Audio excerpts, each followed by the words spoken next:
Boa tarde, Mundo, from our last day in Porto. Our last day in this amazing, amazing house with this amazing view all around us, right at the end of the garden. We've had such an amazing stay. I actually don't think I can think of many more words to say about how good this place was.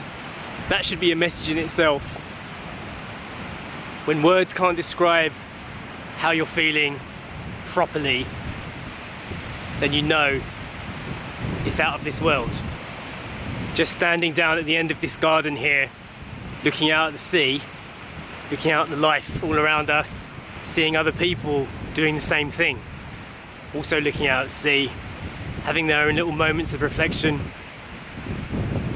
while the sun actually reflects on the water. There's a warm feeling inside my heart right now, and a warm feeling on my skin too from the sun.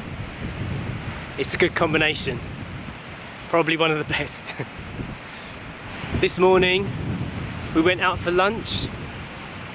Nanny Sue treated us to a little meal in the town, and it was the first time we'd properly explored and the first time we actually felt a little bit of a connection to the town of Porto. We've spent most of our time at the house, but we fell in love a bit today with the area as well. Hello. Hello. Just talking about how we can't really put into words how good this place is. I could actually cry right now at the thought of leaving. It feels so much like a home, like as opposed to a holiday home that you go to for a week and you leave again. This actually feels like a real family home. There's memories here, you can feel it, and it just feels like such a happy place. Just going inside the house, even though there aren't any personal keepsakes around, not many, it doesn't feel like you've walked into somebody else's home, and yet at the same time it does. And it also feels like your home at the same time. I feel like I belong here. Yeah. It just feels so comfortable. For me, it's odd to say that. I've always said I wouldn't want a home by the sea, but I would want a home in the mountains. But now that I've been here, I think I want both. Yeah. Is that greedy? Yeah, maybe. If we can do it, I want it. Yeah. I've actually got a tea.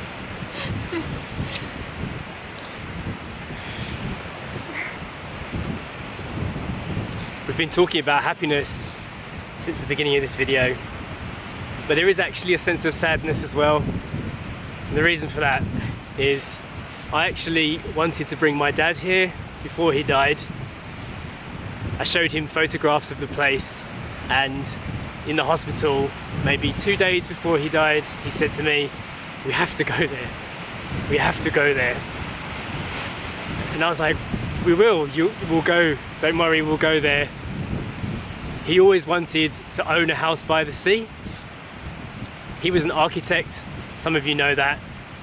He always wanted to design and build a house overlooking the sea. He never got a chance to do it, or he never got round to doing it.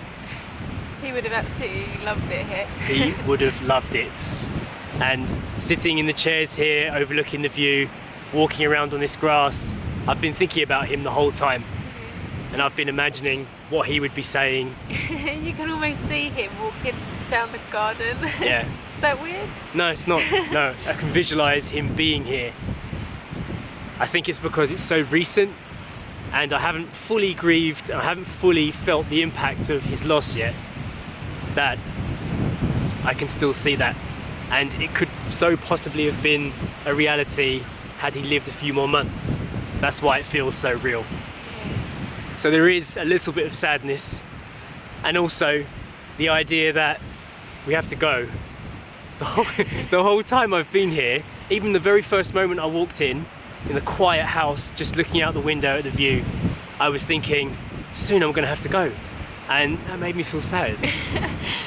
I've been crying for like 5 minutes, but not because I'm genuinely sad. It's just I feel really happy, I feel lucky.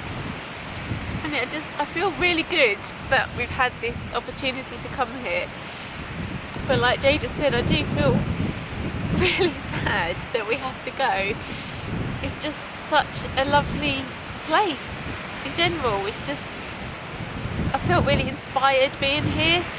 I've wanted to write and wanted to go for a run and, you know, just better yourself. And just being here has made me feel like I need to do that, and I want to do that. I think the sea is a place for creatives. I said that the other day with poetry in one of our other videos, and it could apply to many things. It really does make you feel like you want to live. I've been picturing Story running down this garden like we do with our house in Mortagua. Like before we even moved in to that house, it appealed to us because I could picture Story there, growing up there and playing in the garden and having a picnic on the grass and that kind of thing. But since we've been here, I've pictured her running up and down. Hopefully we'll be able to bring her back here in the future when she can understand a little bit more, just so she can experience and we can kind of communicate what this is to her on a deeper level. Oh, and something that she's loved. I'm still crying. Something Story's started doing since she's been here is watching the birds. Oh yeah. She's never ever taken any notice of birds before. Yeah. But here, every time seagulls go by, she's like watching them in the sky, and like she hears them and she'll turn to find them, and she's actually looking up at the sky and watching the birds fly, and she's never done that before. No, she goes quiet. I think it's because they're isolated against this sky. There's one above us right now. Oh. Oh. It's like looking at a painting, it's like looking at a cinematic movie, a scene, a panorama, and I'm sure she can see the different colours, she can see and feel that we're somewhere special. Yeah. It's a good job I'm not wearing mascara. If you don't know anything about this place, to a good friend of ours, she's allowed us to stay here, and the other day she told us a little bit of the history of the house, and that made me feel a little bit sad too, and a little bit happy as well. Yeah. Let me try and explain. This house was rebuilt from a fisherman's house way back in the 70s, and the house belonged to a very, very dear friend of hers who was like a father to her. I don't want to go into too many personal details, but the gist of the history is that he basically spent all of his summers here, and he used to bring different members of family, different friends here to experience life and to experience this beautiful place. Children growing up, adults, friends, everybody got to experience a moment here, and they all felt connected in some way to this amazing location, and that is what you can feel when you sit here. Absolutely, you can feel the memories and the happiness here, and as soon as we walked through the door we were like, this feels really nice, this house. Yeah. When we got the email telling us the little history and the story behind the house, Jay was reading it out to me, and it made me, I choked up even just hearing it. Yeah. You okay?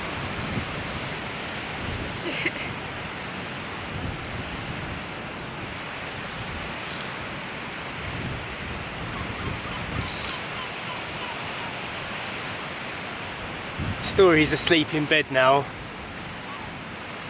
This will be the last night that she has here for now. Hopefully we'll get a chance to come back. But she grew up a little bit in these grounds, and it's part of her story too now. Yeah, I feel like we've left a little memory of our own here, and that's really nice. Yeah, the way that we document our life helps us to truly appreciate things that we often don't stop to think about. Even if in 10 years time our memories start to fade, hopefully we'll be able to look back on this and feel it again. Feel that genuine happiness and that genuine sadness even. Yeah. If I had some of my dad's ashes, I would have liked to have scattered it here.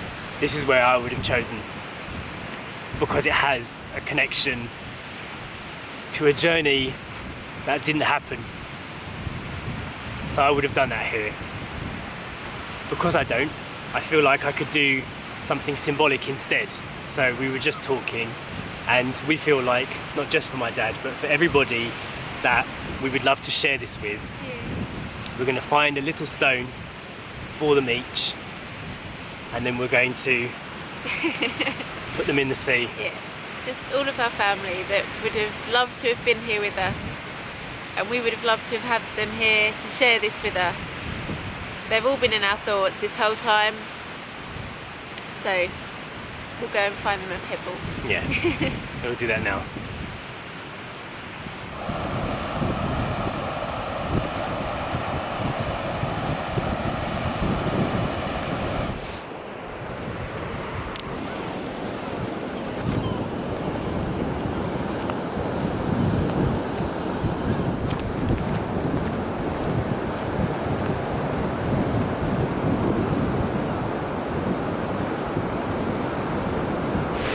So we've gathered up all the stones to represent certain people. All of our family members. Yeah.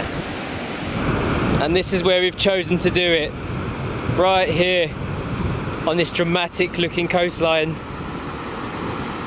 For me, this is the perfect kind of beach. I love the sharp angular rocks. It feels wild and it feels real.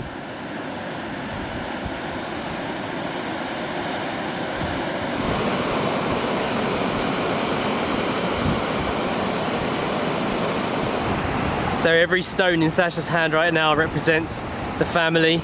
But I am going to take this stone for my dad because I feel like it looks like it's been designed. I like it. Are you ready?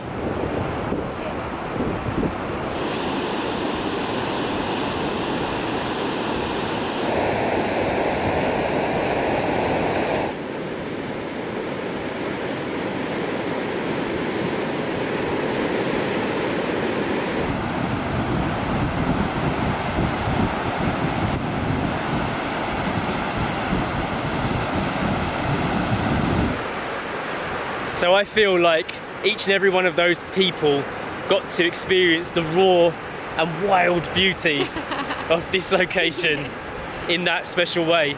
Even though they didn't make it here this time, maybe they will in future, they'll be able to stand here and know that we did this thinking of them. One more to go. One more.